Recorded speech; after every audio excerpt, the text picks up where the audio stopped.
10 Min con Jesús, sacerdotes. Queridos amigos, en este 26º domingo del tiempo ordinario, la Iglesia nos presenta el Evangelio de San Lucas, capítulo 16, versículos que van del 19 al 31.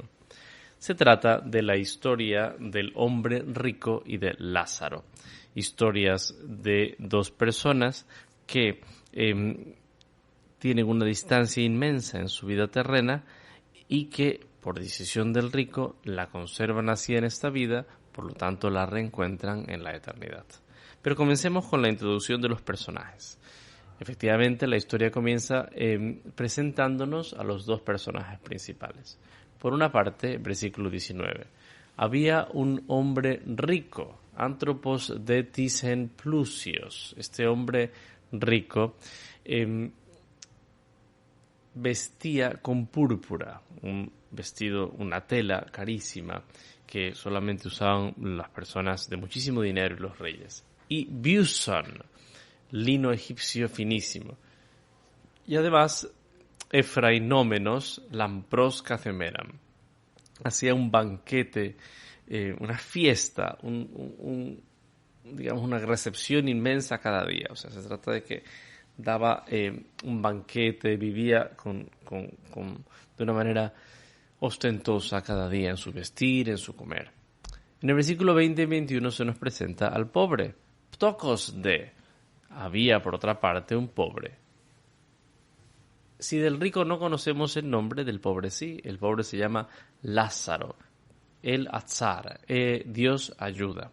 Lázaro yacía a la puerta del rico y estaba eicómenos, estaba repleto de heridas, de elcos, de llagas. Y el versículo 21 es muy interesante, deseaba llenarse, aunque sea de lo que caía de la sombra de la mesa del rico. Nos recuerda el hijo pródigo, ¿no? Que deseaba llenarse, aunque sea de las algarrobas de los cerdos. Y los perros venían a lamerle las heridas. O sea, este pobre hubiera sido feliz con aquello que sobraba, que caía de la mesa del rico. Era suficiente para saciarlo, pero no podía obtener ni siquiera esto. En el versículo 22 se da la narración de la muerte de ambos. La muerte sin duda iguala estos dos personajes. Ambos deben someterse a la muerte. La muerte no llega de forma diferente para el rico, para el pobre. La muerte, digamos, es el factor que nos iguala a todos. Sucedió, pues, que murió el pobre y fue llevado por los ángeles hasta el seno de Abraham. En la escatología hebrea, pues el seno de Abraham es aquel lugar donde los justos esperan la restauración. Es llevado hasta el seno de Abraham. Muere también el rico y Etafe fue sepultado con funerales oficiales, importantes, solemnes, casi reales. Es interesante porque muere el pobre y humanamente a nadie le para bola, digamos, nadie le presta atención, pero los ángeles lo llevan al seno de Abraham. Muere el rico y, claro, tiene un gran sepelio, pero es llevado al lugar de, como veremos, del dolor. Versículo 23, estando en el Hade, en el Hades, el Hades es aquel lugar donde se encuentran aquellos que no son justos, aquellos que no han sido salvados en la escatología hebrea.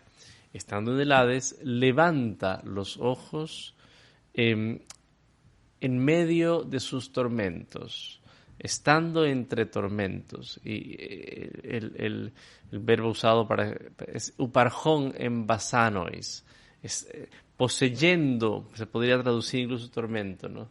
Esta uparjonta son los bienes de un hombre. Es interesante porque este hombre tenía bienes en la tierra y ahora en la consumación, en la eternidad, en el escatón, sus bienes son solamente los tormentos. Pero estando en esos tormentos, ve a Abraham desde lejos y a Lázaro en el seno de Abraham. Y entonces grita, pega un grito: Padre Abraham, ten misericordia de mí. Y envía a Lázaro para que moje la punta de su dedo en agua y me refresque la lengua, porque estoy atormentado en este fuego, en este tormento. Ondiunomai, atormentado, angustiado, adolorido en este fuego.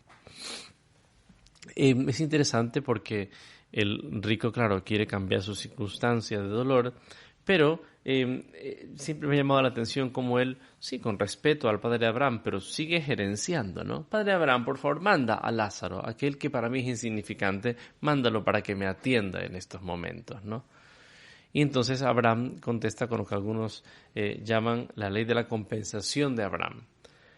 Hijo, acuérdate que tú recibiste bienes durante tu vida y Lázaro, en cambio, males. Ahora, aquí él es consolado y tú atormentado. Es decir, se da una inversión completa de papeles. Antes tú tenías muchas cosas y tenías consuelos y el tormento ahora es al revés. Pero lo más interesante está en el versículo 16. Además de todo esto, entre ustedes y nosotros se interpone un gran abismo, casma mega, una gran distancia, un abismo, una apertura, un hueco inmenso. Y en realidad el verbo utilizado para expresar esta distancia es el verbo esterictai.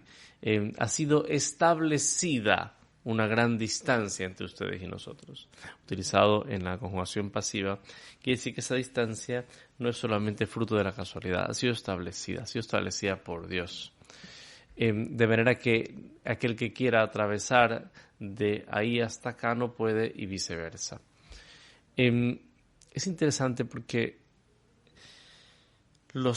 siempre me ha llamado la atención cómo esta parábola nos enseña que las distancias, los abismos que nosotros establecemos con nuestros hermanos, nos los encontraremos, pero con relación a Dios en la eternidad. Si yo pongo un abismo entre mi hermano que sufre y yo, ese abismo me lo reencontraré en mi relación con Dios en la eternidad. Y entonces, en el versículo 27, el pobre rico sigue queriendo disponer de Lázaro. Te ruego entonces, Padre, que lo envíes a casa de mi padre, porque tengo 5 hermanos, para que les advierta y no vengan también a este lugar de tormentos. Es decir, quiere que, mándalo a Lázaro, al menos donde mis hermanos. Y Abraham le responde, tienen a Moisés y los profetas, que los oigan. Es decir, es la palabra de Dios la que debe despertar a la conversión. Y él respondió, no, padre Abraham, porque si alguno de los muertos va a ellos, se convertirán. Y la respuesta de Abraham es maravillosa. Si no escuchan a Moisés y a los profetas, tampoco se convencerán, ni aunque resucite un muerto. Es un guiño de ojo a la necesidad de escuchar la palabra para poder comprender el mensaje de Dios. Si no escuchamos la palabra con un corazón dócil, ni aunque resucite un muerto, es decir, en referencia a la resurrección de Cristo, creeremos y daremos el paso de una vida nueva. Esta parábola nos recuerda, es como la concretización de la bienaventuranza de Lucas, de la primera bienaventuranza. Bienaventurados ustedes los pobres, porque suyo es el reino de Dios, pero hay de ustedes los ricos, porque ya han recibido su consuelo. Cuando vivimos fijados en las riquezas, caemos en el error de pensar que el sentido de la vida es el placer. El sentido de la vida es simplemente pasarla bien. Y olvidamos que el sentido de la vida es servir.